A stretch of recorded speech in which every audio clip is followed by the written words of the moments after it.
সম্মানিত হাজরিন, রজব মাস একটি পবিত্র মাস। আল্লাহ তাআলা 12টি মাসের মধ্যে 4টি মাসকে সম্মানিত করেছেন। তার মধ্যে একটি মাস হচ্ছে রজব মাস। এটা রজব মাসের বৈশিষ্ট্য।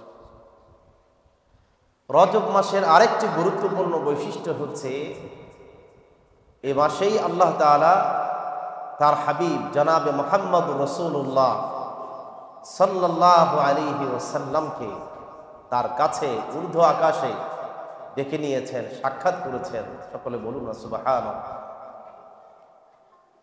এটা যেমন রজব মাসের বৈশিষ্ট্য, ঠিক এই মেরাজের ঘটনা এটা রাসূল করিম সাল্লাল্লাহু আলাইহি ওয়াসাল্লামের জন্য তার শ্রেষ্ঠত্ব এবং শ্রেষ্ঠত্বের প্রমাণ। মেরাজ নিয়ে আমরা প্রতি বছরই আলোচনা করে থাকি। এবছরে আজকে আমাদের আলোচনার বিষয়বস্তু হচ্ছে মেরাজ। এটা রাসূল করিম সাল্লাল্লাহু আলাইহি ওয়াসাল্লামের শ্রেষ্ঠত্বের প্রমাণ। কিসের প্রমাণ? শ্রেষ্ঠত্বের প্রমাণ। সম্মানিত হাজরিন, আল্লাহ তাআলা সমস্ত নবীদের উপরে মানুষের ভেতরে সাধারণ মানুষের তুলনায় আউলিয়ায়ে কেরামের শ্রেষ্ঠত্ব মর্যাদা বাড়িয়ে দিয়েছে। সাধারণ মুসলমানের তুলনায় যারা আল্লাহর ওলি আউলিয়া আছে, আউলিয়ায়ে কেরামের মর্যাদা বেশি না কম? বেশি। সমস্ত মানুষের মধ্যে মর্যাদা বেশি হচ্ছে মুসলমানের। কাদের? সমস্ত মানুষের ভিতরে সমস্ত মানুষ সমস্ত সৃষ্টিজীব থেকে মর্যাদাবান, সে বেঈমান হোক কাফের হোক, কিন্তু সৃষ্টি হিসাবে আল্লাহর সমস্ত মাখলুকাতের ভিতরে মানুষকে কি করেছেন? আশরাফুল মাখলুকাত বানিয়েছেন। আল্লাহ তাআলা বলেছেন ওয়ালাকাদ কাররামনা বানি আদম। আবার সমস্ত মানুষের ভিতরে আল্লাহ তাআলা মুসলমানদেরকে শ্রেষ্ঠত্ব দান করেছেন। আল্লাহ তাআলা মুসলমানদেরকে বলেছেন কুনতুম খায়রা উম্মাহ, তোমরা হচ্ছে শ্রেষ্ঠ জাতি। আবার সমস্ত মুসলমানের মধ্য থেকে আল্লাহ তাআলা ওলি আউলিয়াদের মর্যাদা আরো বাড়িয়ে দিয়েছে। কারামাতুল আউলিয়া হক, ওলিদের মর্যাদা, ওলিদের কারামাত যে বেশি, এটা সত্য। আবার সমস্ত সাধারণ মুসলমানের ওলি আউলিয়াদের থেকে আল্লাহ তাআলা রাসূল করিম সাল্লাল্লাহু আলাইহি ওয়াসাল্লামের সাহাবায়ে কেরামের মর্যাদা আর অনেক গুণ বাড়িয়ে দিয়েছে। সাহাবায়ে কেরামের এমন কিছু মর্যাদা আছে যে মর্যাদা সাধারণ মুসলমানরা কখনো অর্জন করতে পারবে না। আবার সাহাবায়ে কেরাম থেকে আল্লাহ তাআলা আম্বিয়া আলাইহিমুস সালাতু ওয়াস সালামদের মর্যাদা আরো বহুগুণ বাড়িয়ে দিয়েছে। আবার সমস্ত নবীদের থেকে শ্রেষ্ঠ নবী আল্লাহ তাআলা তার হাবিব মুহাম্মদুর রাসূলুল্লাহ সাল্লাল্লাহু আলাইহি ওয়াসাল্লামকে ঘোষণা দিয়েছে। ঠিক কিনা বলেন? সমস্ত নবীদের সরদারকে আমাদের নবীকে বলা হয় সাইয়্যিদুল মুরসালিন, সাইয়্যিদুল আম্বিয়া, সাইয়্যিদুল কাউনাইন। কে? আমাদের নবী মুহাম্মদুর রাসূলুল্লাহ সাল্লাল্লাহু আলাইহি ওয়াসাল্লাম। তাহলে সমস্ত মানুষের ভেতরে শ্রেষ্ঠ মানুষ কারা? নবীরা। কারা? নবীরা। নবীদের একটা শ্রেষ্ঠত্ব হলো, সমস্ত মানুষের তুলনায় নবীদের শ্রেষ্ঠত্ব হলো, নবীদেরকে আল্লাহ তাআলা এমন মানুষদেরকে নবী হিসাবে নির্বাচিত করেছেন যেই নবীরা তাদের জীবনে কখনো গুনাহ করে না। নবীদের জীবনে কি নাই? কোনো গুনাহ করে না। যাদেরকে আল্লাহ তাআলা নবী বানান তাদের জীবনে যেমন গুনাহ নাই, আর যারা নবী হন তারাও জীবনে কখনো একটি গুনাহও করেন না। আল্লাহ তাআলা তাদের থেকে কোনো গুনাহ হতে দেয় না। এটাকে আকীদার পরিভাষায় বলা হয় ইসমাতুল আম্বিয়া। কি বলা হয়? ইসমাতুল আম্বিয়া। নবীরা গুনাহ মুক্ত, পাপ মুক্ত। নবীদের জীবনে কোনো গুনাহ হয়,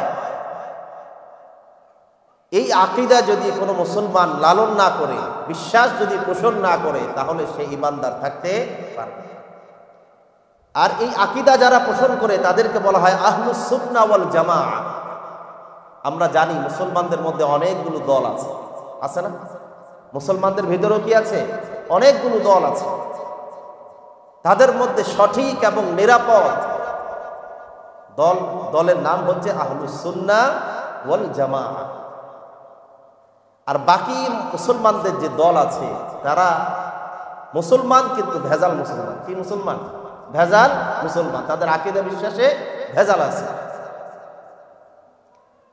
এখন আমরা যারা আহলুস সুন্নাহ ওয়াল জামাআহ আছি, আমরা কি বুঝে শুনে আহলুস সুন্নাহ ওয়াল জামাআহ নাকি তালে তালে? আমাদের অধিকাংশই হলো তালে তালে, শুনে শুনে।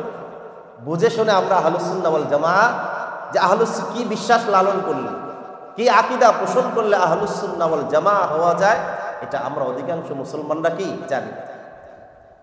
আহলুস সুন্নাহ ওয়াল জামাআতের আকীদা পোষণের মধ্যে একটি আকীদা হলো, এই আকীদা লালন করতে হবে যে আল্লাহর সমস্ত নবীরা বেগুনাহ মাসুম, তাদের কোনো গুনাহ। কেউ যদি মনে করে আল্লাহর কোনো নবী গুনাহ করেছেন, তাহলে আহলুস সুন্নাহ ওয়াল জামাআহ থেকে সে কি হয়ে যাবে? খারিজ।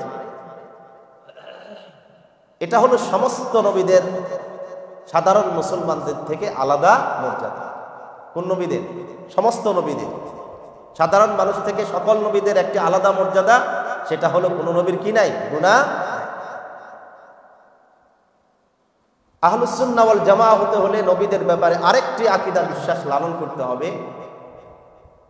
সেটি হচ্ছে রাসূল করিম সাল্লাল্লাহু আলাইহি সাল্লাম বলেন, আল আমবিয়াউ আহইয়াউন ফি কুবুরিহিম, সমস্ত নবীরা তাদের কবরে জীবিত। তাদের কবরে কি? জীবিত। তারা যখন ইন্তেকাল করেন,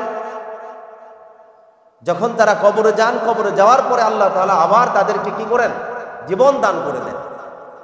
তারা তাদের কবরে জীবিত। আর এটাকে আকীদার ভাষায় বলা হয় হায়াতুন নবী। কি বলা হয়? হায়াতুন নবী। সমস্ত নবীরা, শুধু আমাদের নবী নয়, সমস্ত নবীদের শ্রেষ্ঠত্ব হলো যে সমস্ত নবীরা তাদের কবরে জীবিত। এটা কেমন জীবিত সেটা আল্লাহ তাআলা ভালো জানেন। কিন্তু তারা জীবিত, এই আকীদা লালন করলে আহলুস সুন্নাহ ওয়াল জামাআহ, আকীদা পোষণ না করলে আহলুস সুন্নাহ ওয়াল জামাআতের অন্তর্ভুক্ত থাকা যাবে। তাহলে বুঝে থাকলে বলেন, আহলুস সুন্নাহ ওয়াল জামাআহ হতে হলে প্রথম আকীদা কি? ইসমাতুল আম্বিয়া, সকল নবীরা গুনাহমুক্ত।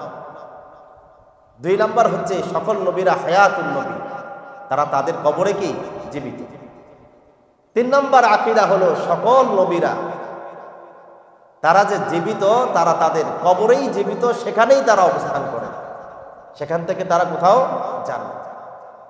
এক হাদিসে রাসূল করিম সাল্লাল্লাহু আলাইহি ওয়াসাল্লাম বলেন যে রাসূল করিম সাল্লাল্লাহু আলাইহি ওয়াসাল্লামের কোন উম্মত পৃথিবীর যে কোনো প্রান্ত থেকে যখন আল্লাহর হাবিব সাল্লাল্লাহু আলাইহি ওয়াসাল্লামকে সালাম দেন, সেই সালাম তার ঠিকানা সহ আল্লাহর রাসূলকে পৌঁছে দেওয়া হয়। আল্লাহর রাসূল সেখান থেকে ওই সালামের জবাব দেন। আর কেউ যদি আল্লাহ রাসূল সাল্লাল্লাহু আলাইহি ওয়াসাল্লামের রওজার সামনে গিয়ে সালাম দেয়, তাহলে আল্লাহ রাসূল সাল্লাল্লাহু আলাইহি ওয়াসাল্লাম নিজের কানে সেই সালাম শুনেন এবং নিজের মুখে সেই সালামের জবাব দেন। সুবহানাল্লাহ।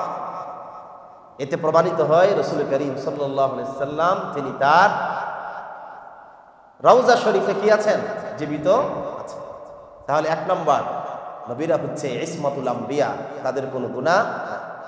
2 নম্বর, তারা হায়াতুন নবী, কবরে তারা জীবিত। 3 নম্বর, তারা কবরে অবস্থান করেন, সেখান থেকে তারা রওজাতে অবস্থান করেন, সেখান থেকে তারা কোথাও যান। এবং আমরা যখন আল্লাহ রাসূলকে সালাম দেই, সেই সালাম সেখানে পৌঁছে দেওয়া হয়।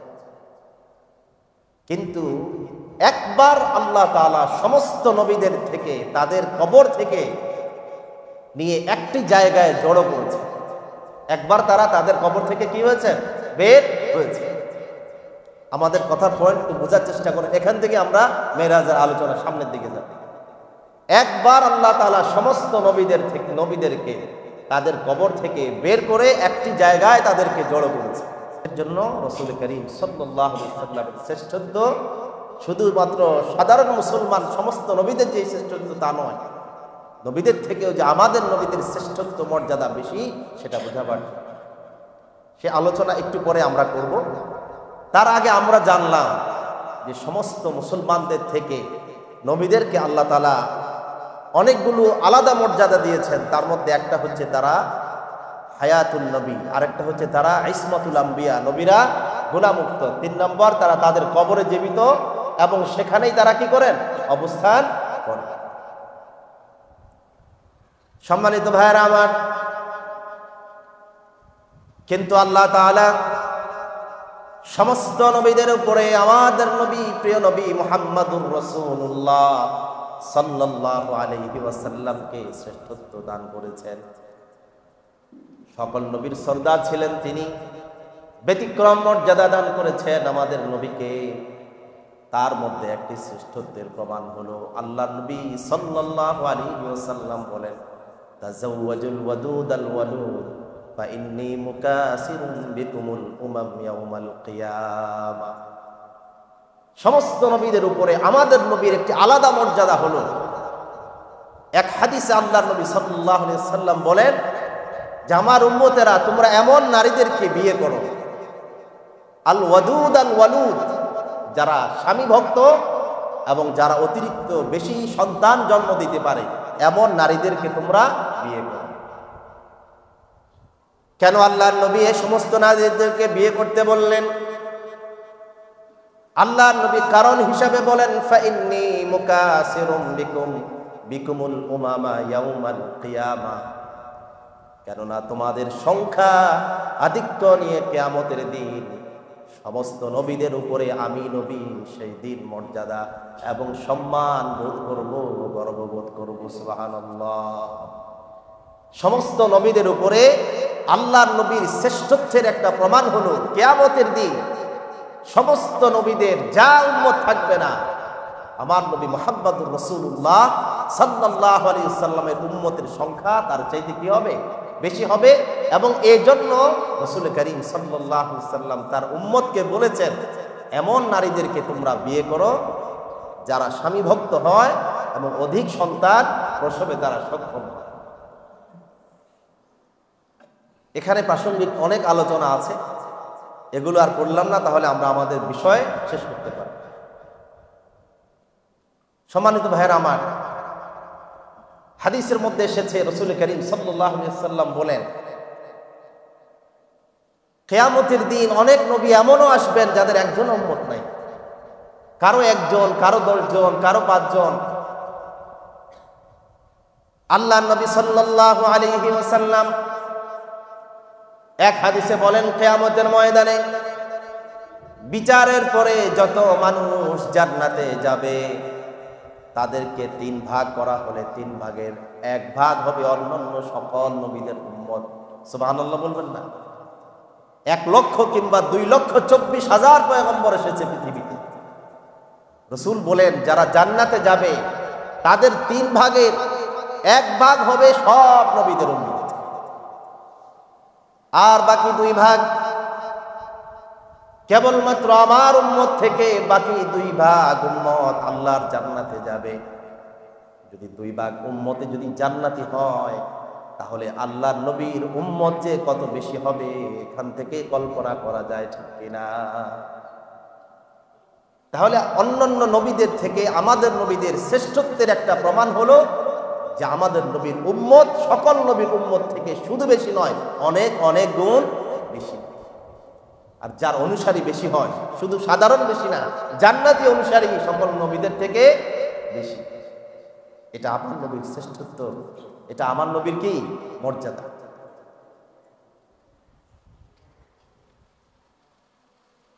সম্মানিত ভাইয়েরা আমার, রাসূল করিম সাল্লাল্লাহু আলাইহি ওয়াসাল্লামকে আল্লাহ রাব্বুল আলামিন সকল নবীদের উপরে শ্রেষ্ঠত্ব দান করেছেন। শুধু 1 জায়গায় নয়, 2 জায়গায় নয়, অসংখ্য দিক থেকে আমার নবীকে আল্লাহ রাব্বুল আলামিন অন্যান্য নবীদের থেকে শ্রেষ্ঠত্ব দান করেছে।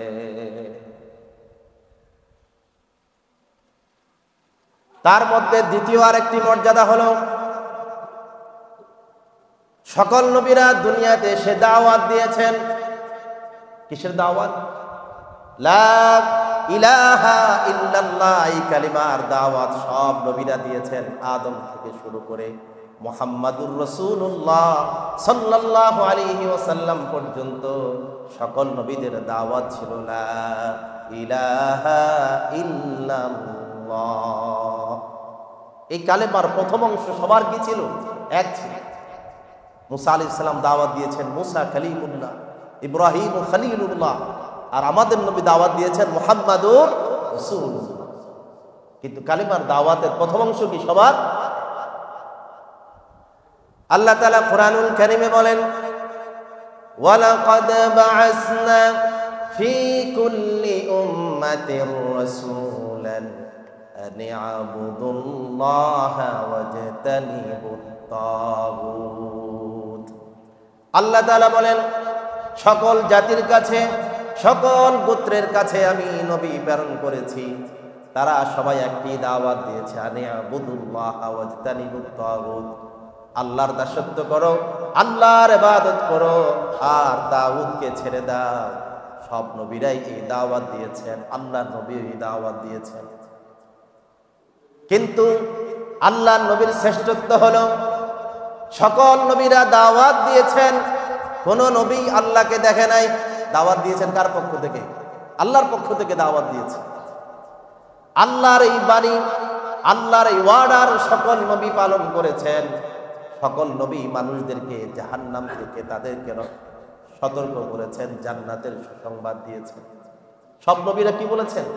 লা ইলাহা ইল্লাল্লাহ পড়ো, জাহান্নাম থেকে মুক্তি পাবে, জান্নাতে যেতে পারবে। কিন্তু কোন নবী আল্লাহকে দেখে নাই, কোন নবী জান্নাত দেখে নাই, কোন নবী জাহান্নাম দেখে নাই। আল্লাহ তাআলা তার হাবিবকে এখানে অন্য নবীর থেকে আলাদা শ্রেষ্ঠত্ব মর্যাদা দিয়েছেন। কোন নবীকে আল্লাহ তাআলা দুনিয়াতে আসার পরে বলেন নাই, নবী হে আমার কাছে আসেন, যে আল্লাহর পক্ষ থেকে দাওয়াত দেন, যে জাহান্নামের ভয় দেখান, যে জান্নাতের সুসংবাদ দেন, সেগুলো দেখে যান। কাউকে বলছেন? কাউকে কথা বলা হয় নাই, কোন নবীকে বলা হয় নাই। বরং আল্লাহ তাআলা পর্দার আড়াল থেকে হযরতে মুসা আলাইহিস সালাতু ওয়াস সালামের সাথে কথা বলতেন তুর পাহাড়ে নির্দিষ্ট জায়গায়। মুসা আলাইহিস সালাম বললেন, আল্লাহ কতদিন না দেখে কথা বলবো, আমি একটু আপনাকে দেখতে চাই। আল্লাহ বললেন, রে মুসা, আমার সাথে কথা বলো, এতটুকুই যথেষ্ট। আমাকে দেখা তোমার জন্য সম্ভব নয়, আমাকে দেখা এটা তুমি মুসার জন্য সম্ভব নয়।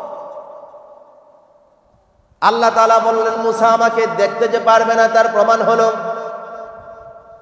শুধু পাহাড়ের দিকে তুমি তাকিয়ে থাকো, শুধু আমি আমাকে প্রকাশ করব না, আমার নূরের সামান্য ঝলকটা আমি পাহাড়ের উপরে দিব, দেখো মুসা তুমি দেখতে পারো কিনা। আল্লাহ তাআলা পাহাড়ের উপরে সামান্য নূরের ঝলক দেওয়ার সঙ্গে সঙ্গে ওয়াখাররা মুসা সাইকা, পাহাড় ধ্বংস হয়ে গেল, পুড়ে গেল, আর মুসা আলাইহিস সালাম দাঁড়ানো থেকে উল্টে পড়ে বেহুশ হয়ে গেলেন। সুবহানাল্লাহ। আল্লাহ তাআলা বললেন, মুসা আমাকে তো সরাসরি দেখবা দূরের কথা, আমার ঝলক যে পাহাড়ে পড়েছে সেটা দেখেই তুমি বেহুশ হয়ে গিয়েছো, আমাকে দেখা সম্ভব।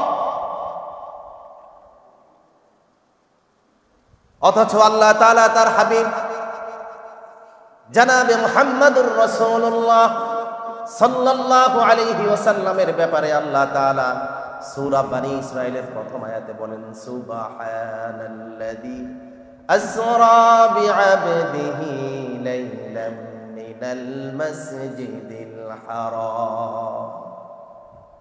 মহান পবিত্র সেই সত্তা, আল্লাযী আসরা বিআবদি, যিনি তার গোলাম মুহাম্মাদুর রাসূলুল্লাহ সাল্লাল্লাহু আলাইহি ওয়াসাল্লামকে রাত্রিকালীন ভ্রমণ করিয়েছেন, লিনুরিয়াহু মিন আয়াতিনা, আল্লাহর এই নিদর্শনগুলো দেখানোর জন্য, জাহান্নাম দেখানোর জন্য, জান্নাতগুলো দেখানোর জন্য, এমনকি আল্লাহ রাব্বুল আলামিনের সাথে সরাসরি সাক্ষাৎ করার জন্য আল্লাহ তাআলা তার হাবিবকে আরশ আজিম পর্যন্ত ভ্রমণ করিয়েছে। সুবহানাল্লাহ বলবেন না? এটা কি আমাদের নবীদের শ্রেষ্ঠত্ব মর্যাদা প্রমাণ হয় না? সম্মানিত ভাইরা আমার, তাহলে আমার নবীর দ্বিতীয় মর্যাদা হলো প্রথম মর্যাদা কি বলছিলাম? অন্যান্য নবীর সাথে তো মর্যাদা আছেই, আলাদা মর্যাদা হলো কি, আমাদের নবী মুহাম্মদুর রাসূলুল্লাহ সাল্লাল্লাহু আলাইহি ওয়াসাল্লাম কি তাকে দাওয়াত দেন নাই, আল্লাহকে দেখেছেন, জান্নাত দেখেছেন, জাহান্নাম দেখেছেন, জান্নাতের নিয়ামত দেখেছেন, জাহান্নামের শাস্তি দেখে আমাদেরকে সেগুলো বর্ণনা করেছেন। সুবহানাল্লাহ। এটা অন্যান্য নবীরা এই দেখার সুযোগ পায়। অন্যান্য নবী থেকে আমাদের নবীকে আল্লাহ তাআলা কিভাবে শ্রেষ্ঠত্ব দিয়েছেন? 3 নাম্বার মর্যাদা হলো আল্লাহ রাব্বুল আলামিন তার হাবিব মুহাম্মদুর রাসূলুল্লাহ সাল্লাল্লাহু আলাইহি ওয়াসাল্লামকে যেদিন তিনি মেরাজে নিয়ে গেলেন এই মাসে, যদিও তারিখ নিয়ে কি আছে উলামায়ে কেরামের মধ্যে বিতর্ক আছে, আমরা জানি রজব মাসের 27 তারিখ, এটা আমাদের দেশে কি করা হয়, এই মতের উপরে আমরা বেশি গুরুত্ব দিয়ে থাকি। সম্মানিত ভাইয়েরা আমার, আলোচনা গুছানোর জন্য শুরুতেই বলেছিলাম আহলুস সুন্নাহ ওয়াল জামাতের আকীদা হলো সমস্ত নবীরা তাদের কবরে জীবিত, সেখানেই তারা অবস্থান করেন, কিন্তু আল্লাহ তাআলা তাদেরকে একটি দিন একবারের জন্য তাদের কবর থেকে বের করে একটি জায়গায় তাদেরকে জড়ো করেছে। কয়দিন? একদিন। কোন দিন সেটা? যেই দিন রাসূল করিম সাল্লাল্লাহু আলাইহি ওয়াসাল্লামকে মেরাজে নেওয়া হয়েছিল। আল্লাহর হাবিব সাল্লাল্লাহু আলাইহি ওয়াসাল্লাম উম্মে হানি তার ঘরে তিনি বিশ্রাম নিচ্ছিলেন, সেখান থেকে তার ইসরার যাত্রা শুরু হয়ে গেল।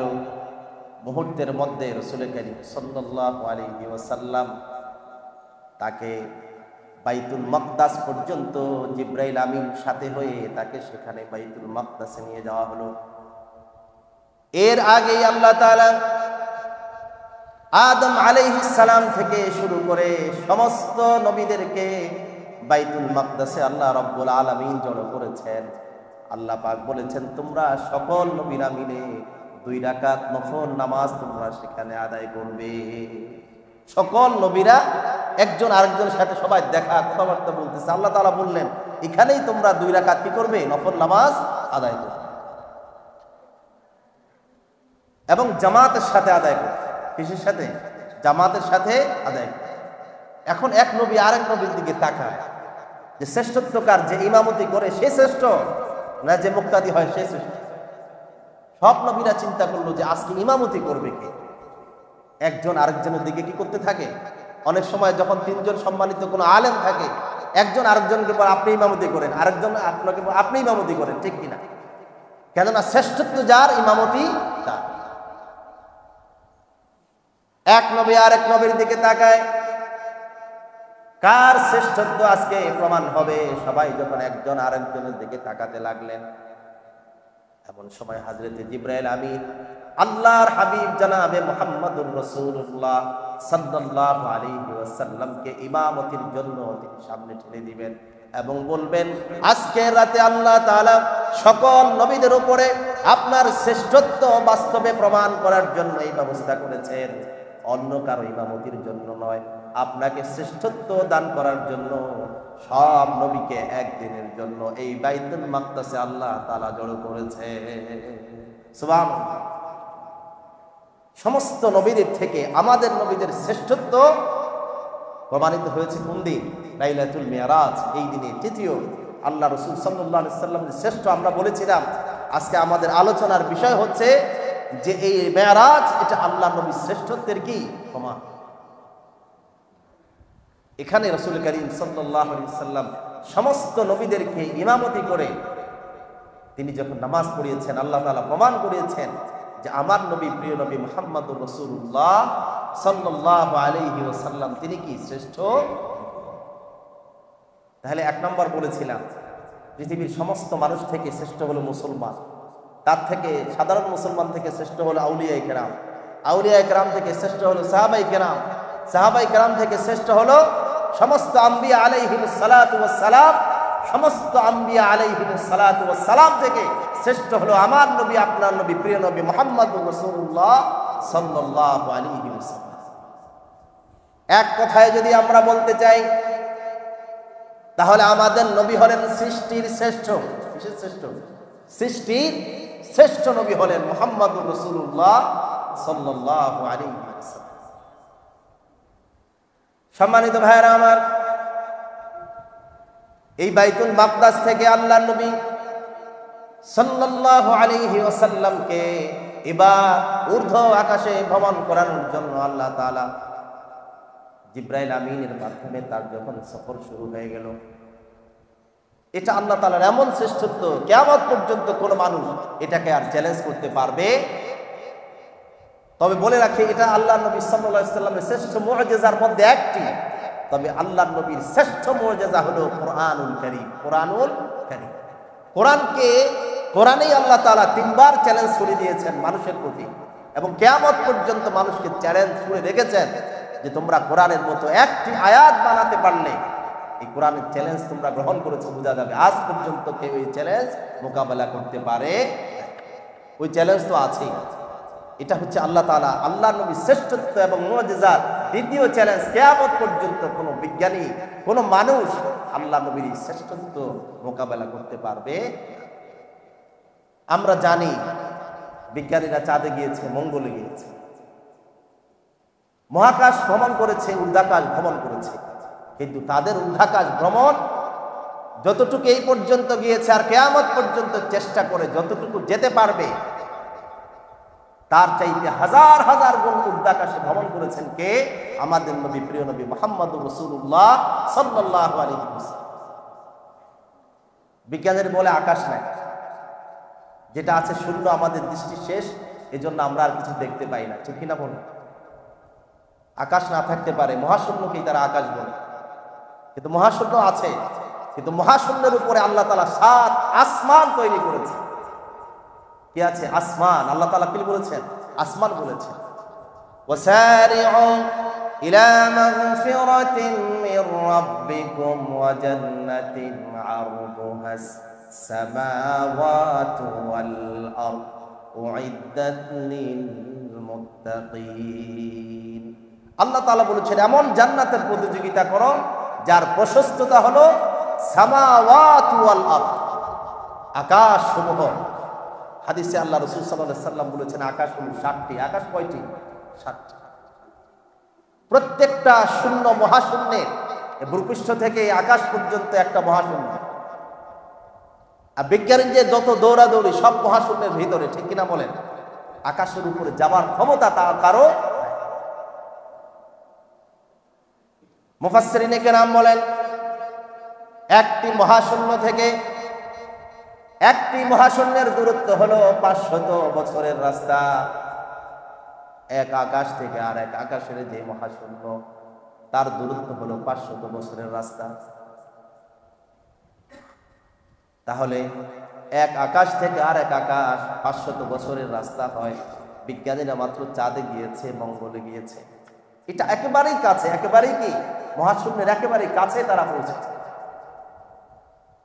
যতই চেষ্টা করুক, প্রথম মহাশূন্যেই তারা থাকবে। তার প্রমাণ হলো এই মহাশূন্য ভেদ করে আকাশে যাওয়া অনুমতি আল্লাহ ছাড়া আর কেউ দিতে পারে না। তার প্রমাণ হলো আশরাফুল মাখলুকাত মুহাম্মাদুর রাসূলুল্লাহ সাল্লাল্লাহু আলাইহি ওয়াসাল্লামকে আল্লাহ তাআলা সৃষ্টির শ্রেষ্ঠ বানানোর পরেও হাদিসের মধ্যে এসেছে, জিবরাইল আমিন মেরাজের রাতে যখন আল্লাহর নবীকে নিয়ে প্রথম আসমানে পৌঁছালেন, প্রথম আসমানে পৌঁছানোর পরে তিনি জান্নাত আকাশের দরজায় তিনি কড়া নাড়লেন, টপ টপ করে আওয়াজ করলেন। জিবরাইল বারবার সেখানে ডাকতেছেন, মানে একটা আকাশের দরজা বন্ধ। কার জন্য?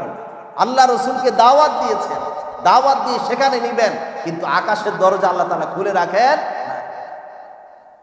কেননা তার জন্য আল্লাহর অনুমতি ছাড়া আকাশ ভেদ করে উপরে ওঠার অনুমতি কারো। যেখানে মুহাম্মদুর রাসূলুল্লাহ সাল্লাল্লাহু আলাইহি ওয়াসাল্লামকে নেওয়ার জন্য অনুমতি নিতে হয়েছে কাকে? জিবরাইল আমিন। জিবরাইল আমিন যখন আওয়াজ করলেন, আকাশের ফেরেশতা বলল, কে কে কে আপনি? কাকে নিয়ে এসেছেন? বললেন যে আমি মুহাম্মদুর রাসূলুল্লাহ সাল্লাল্লাহু আলাইহি ওয়াসাল্লামকে নিয়ে এসেছি। আপনার কি আসার অনুমতি আছে কিনা? বললেন যে শুধু অনুমতি নয়, আল্লাহ তাআলা তার হাবিবকে দাওয়াত দিয়ে তার কাছে নিয়ে যাওয়ার জন্য পাঠিয়েছেন। সুবহানাল্লাহ। অনুমতি আছে এই কথা শোনার পরে দরজা খুলে দিলেন। সুবহানাল্লাহ বলবেন না? তাহলে বিজ্ঞানীদের জন্য সে আকাশ খোলা হবে? তার মানে এটা আল্লাহ তাআলা চ্যালেঞ্জ দিয়েছেন, আমার নবী মুহাম্মদুর রাসূলুল্লাহ সাল্লাল্লাহু আলাইহি ওয়াসাল্লামকে আমি যতটুকু নিয়েছি কিয়ামত পর্যন্ত কোনো মানুষ সেখানে পৌঁছাতে পারবে। প্রথম আকাশ, দ্বিতীয় আকাশ, তৃতীয় আকাশ, সিদরাতুল মুনতাহা পর্যন্ত জিবরাইল আমিন মুহাম্মদুর রাসূলুল্লাহ সাল্লাল্লাহু আলাইহি ওয়াসাল্লামের সাথে ছিলেন। তারপরে আল্লাহর নবী একা চলে গেলেন, আল্লাহ রাব্বুল আলামিনের সাথে তার সরাসরি সাক্ষাৎ হলো। সুবহানাল্লাহ, সরাসরি সাক্ষাৎ হয়েছে। এখানে আল্লাহ নবী সাল্লাল্লাহু আলাইহি ওয়াসাল্লামের সাথে মুহাম্মদুর রাসূলুল্লাহ সাল্লাল্লাহু আলাইহি ওয়াসাল্লামের সাক্ষাৎ হয়েছে, কথোপকথন হয়েছে। একেবারে শুরুতে যে কথাটা হয়েছে সেটা হলো আল্লাহ নবী সাল্লাল্লাহু আলাইহি ওয়াসাল্লাম বন্ধুর বাড়িতে গিয়েছেন একেবারে কিছু নেওয়া ছাড়া। সাক্ষাৎ করার পরে আল্লাহ নবী বললেন, আল্লাহকে বললেন, আত্তাহিয়াতু লিল্লাহি ওয়াস সালাওয়াতু, আত্তাহিয়াতু লিল্লাহি ওয়াস সালাওয়াতু ওয়াত তাইয়্যিবাত। আল্লাহ নবীকে বলেন, আল্লাহ আমার জীবনের, আমার শারীরিক, মানসিক, আর্থিক যত ইবাদত আছে সমস্ত ইবাদত শুকরিয়া আপনার জন্য হাদিয়া করে দিলাম। সুবহানাল্লাহ। আপনার জন্য অভিবাদন, সম্ভাষণ, তাহিয়া। তার জবাবে বললেন, তিনটা দিলেন, আত-তাহিয়াতু লিল্লাহি ওয়াস সালাওয়াতু। আল্লাহ রাব্বুল আলামিন তিনটার জবাবে আবার তিনটা দিলেন, আসসালামু আলাইকা আইয়ুহান নাবিয়্যু ওয়া রাহমাতুল্লাহি ওয়া বারাকাতুহু। আল্লাহ তাআলা ওই তিনটা পুরস্কারের জবাবে তিনটা পুরস্কার দিলেন। আল্লাহ তাআলা বলেন, আপনার জন্য আসসালামু আলাইকা, নবী হে আপনার উপরে আমার সালাম এবং রহমত এবং বরকত, তিনটার বিনিময়ে আমি আল্লাহ তিনটা আপনাকে দিয়ে দিলাম। আল্লাহ নবী কয়টা পেলেন? দিলেন কয়টা? তিনটা। সমস্ত ইবাদত, সমস্ত আনুগত্য আল্লাহ তাআলা তিনটা দিলেন, সালাম, রহমত এবং বরকত। আল্লাহ নবী সাল্লাল্লাহু আলাইহি ওয়াসাল্লাম মেরাজে যাওয়ার পরে আল্লাহর পক্ষ থেকে সালাম, রহমত, বরকত পাওয়ার পরে তার উম্মতদেরকে ভুলে যায় নাই। আল্লাহর নবী সঙ্গে সঙ্গে বললেন, আসসালামু আলাইনা ওয়া আলা ইবাদিল্লাহিস সালিহিন। আল্লাহ আপনার এই সালাম, রহমত, বরকত আমি একা গ্রহণ করলাম না, ওয়া আলা ইবাদিল্লাহিস সালিহিন, আসসালামু আলাইনা, আমরা সবাই এই শান্তি গ্রহণ করলাম, আপনার সকল নেক বান্দারা এগুলো তাদের পক্ষ থেকে আমি গ্রহণ করে নিলাম। সুবহানাল্লাহ। তাদের এই প্রথম দুই বন্ধুর পুরস্কার বিতরণীর এই দৃশ্য দেখার পরে ফেরেশতারা বললেন, আশহাদু আল্লা ইলাহা ইল্লাল্লাহ ওয়া আশহাদু আন্না মুহাম্মাদান আবদুহু ওয়া রাসূলুহু। এই ছিল তাদের সাক্ষাতের প্রথম কথোপকথন। মাঝখানে আরো অনেক কথা হয়েছে, এর মাঝে সময় শেষ, আমি একটু মাঝখানের কথার মধ্যে একটা ছিল, আল্লাহর নবীকে আল্লাহ রাব্বুল আলামিন বললেন, নবী আমি আপনাকে এই ব্যাপারে আশ্বস্ত করছি, সুসংবাদ দিচ্ছি, আপনার কোন উম্মত জাহান্নামে যাবে না, সবাই জান্নাতে যাবে। সুবহানাল্লাহ। এখন আপনাদের মনে প্রশ্ন হতে পারে, তাহলে উম্মতে মুহাম্মদের কারা জাহান্নামে যাবে? আল্লাহ নবী বলেন, কুল্লু উম্মতি ইয়াদখুলুনাল জান্নাহ ইল্লা মান আবা। আল্লাহ নবীও বললেন, আমার সব উম্মত জান্নাতে যাবে, কিন্তু সবাই জান্নাতে যাবে, কিন্তু আছে। কি আছে? কিন্তু আছে। কিন্তুটা কি? আল্লাহ নবী বললেন, ইল্লা মান আবা, কিন্তু যারা অস্বীকার করেছে তারা কখনো আল্লাহর জান্নাতে যাবে না। আমার উম্মত যারা, তারা সবাই জান্নাতে যাবে, কিন্তু ইল্লা মান আবা, যে অস্বীকার করেছে সে না। সাহাবায়ে কেরাম প্রশ্ন করলেন, কিলা মান আবা ইয়া রাসূলুল্লাহ, ইয়া রাসূলুল্লাহ আবা কারা, অস্বীকারী কারা? আল্লাহর নবী বললেন, মান আতাআনি দাখালাল জান্নাহ ওয়ামান আসানি ফাকাদ আবা, আমার যে উম্মত আমাকে অনুসরণ করলো তারাই জান্নাতে যাবে, আর যারা আমার অবাধ্য হয়ে যাবে তারাই তারাই অস্বীকার করলো তারাই জাহান্নামে যাবে। তার মানে আল্লাহর নবীর অনুসারী যারা আছে কেউ আল্লাহর জাহান্নামে যাবে না, সবাই জান্নাতে যাবে। এই সুসংবাদ দিয়েছেন কে? আল্লাহ তাআলা। আর একটু সময় দিবেন আপনারা, এই 2-3 মিনিট। রাসূল করিম সাল্লাল্লাহু আলাইহি সাল্লাম প্রথমে কথোপকথন করলেন, মাঝখানে অনেক কথা হয়েছে, শেষে ফেরার সময় আল্লাহ তাআলা আরেকটা পুরস্কার দিয়েছে। আল্লাহ নবীকে বললেন, নবী আপনি তো আমার সাথে সরাসরি সাক্ষাৎ করলেন, কিন্তু আপনার উম্মতের জন্য এমন একটা হাদিয়া দিয়ে দিলাম, আমি এই 50 ওয়াক্ত নামাজ দিয়ে দিলাম। তারা দৈনিক 50 ওয়াক্ত নামাজে, তারা নামাজের মাধ্যমে আমার সাথে সাক্ষাৎ করবে। সুবহানাল্লাহ। আল্লাহ নবী খুশি হয়ে 50 ওয়াক্ত নামাজ নিয়ে চলে আসেন। আসার সময় আবার ওই সমস্ত ফেরেশতাদের সাথে দেখা হলো হযরতে মূসা আলাইহিস সালাতু ওয়াস সালামের সাথে, যিনি রাসূল করিম সাল্লাল্লাহু আলাইহি ওয়াসাল্লামের প্রতি খুব বেশি কি ছিলেন, এটাকে হিংসা বলবো না, মানে যেটা মূসা আলাইহিস সালাম পেতে চেয়েছেন সেটা পেয়েছেন কে? মুহাম্মদ সাল্লাল্লাহু আলাইহি ওয়াসাল্লাম। আলমে আরওয়াহে যখন সমস্ত নবীদের উম্মত দেখানো হলো, দেখলেন যে একজন নবীর উম্মত এত বেশি। মূসা আলাইহিস সালাম বললেন, আল্লাহ এই উম্মতটা আমাকে দিয়ে দেন। আল্লাহ তাআলা বলল, দূরের কথা, তোমাকে এই উম্মত দেওয়া তো কোনো সম্ভব না, এটা আমার শেষ নবীর উম্মত। কিন্তু ঈসা আলাইহিস সালাম দোয়া করছেন, আল্লাহ আমাকে শেষ নবীর উম্মত বানিয়ে দাও। আল্লাহ তাআলা ঈসা আলাইহিস সালামকে শেষ নবীর উম্মত হিসাবে আবার পৃথিবীতে আনেন। আরেকটা আক্ষেপ হলো, আল্লাহ মূসা আলাইহিস সালাম দুনিয়াতে বসে বলেছেন, আমি আল্লাহকে দেখতে চাই। আল্লাহ বলেন, তুমি দেখতে পারবে না। এখন মুহাম্মদ সাল্লাল্লাহু আলাইহি সাল্লাম যে আল্লাহকে দেখে চলে আসতেছে, মূসা আলাইহিস সালাম চিন্তা করলো, আমি দোয়া করে পারলাম না, আর আল্লাহ তাআলা নিজে দাওয়াত দিয়ে মুহাম্মদ সাল্লাল্লাহু আলাইহি সাল্লামকে কি করেছেন? সাক্ষাৎ দিয়েছেন। সম্মানিত ভাইয়েরা আমার, আমরা জানি 50 ওয়াক্ত নামাজে মূসা আলাইহিস সালাম আল্লাহ নবীকে পরামর্শ দিলেন, বনু ইসরাইলকে আমি নামাজ পড়াতে পারি নাই, তারা কখনো আপনার উম্মত 50 ওয়াক্ত নামাজ পড়তে পারবে না, যান কমিয়ে আনেন। এই করে 9 বারে 5 9 45 রাকাত কমিয়ে এনেছেন। আল্লাহ তাআলা বললেন, 5 ওয়াক্ত নামাজ যদি তোমার উম্মত আদায় করে, আমি আল্লাহ 50 ওয়াক্ত নামাজের সওয়াব তাদেরকে দান করে দিব। সম্মানিত ভাইয়েরা আমার, মুফাসসিরিনে কেরাম বলেন, এখানেও আল্লাহর নবী শ্রেষ্ঠত্ব প্রমাণিত হয়।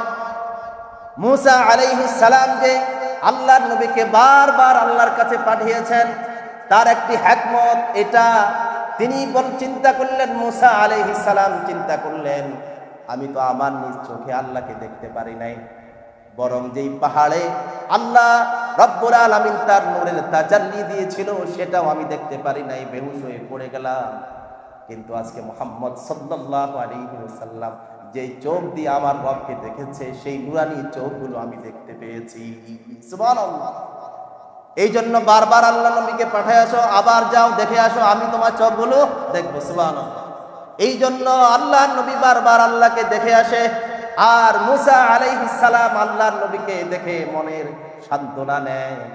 এমনি করে 9 বার মূসা আলাইহিস সালাম আল্লাহর নবীকে পাঠিয়ে আল্লাহর সাক্ষাতের অনুমতি তিনি লাভ করেছেন। সুবহানাল্লাহ বলবেন। এইভাবে আল্লাহ তাআলা তার নবীকে মেরাজের মাধ্যমে সকল নবীর উপরে শ্রেষ্ঠত্ব দান করেছেন। সুবহানাল্লাহ। এই মেরাজ নিয়ে আমাদের পড়াশোনা, গবেষণা, শিক্ষা লাভ করার প্রয়োজন আছে না নাই? আল্লাহ তাআলা আমাদেরকে এর উপরে পড়াশোনা করার তৌফিক দান করুন, মুসলমানদের ঈমানকে আরো তাজা করুন। আল্লাহ তাআলা আমাদের সবাইকে 5 ওয়াক্ত নামাজ যথাযথভাবে আদায় করে মেরাজের সেই অনুভূতি লাভ করার তৌফিক দান করুন। ওয়া আখিরু দাওয়ানা আলহামদুলিল্লাহ।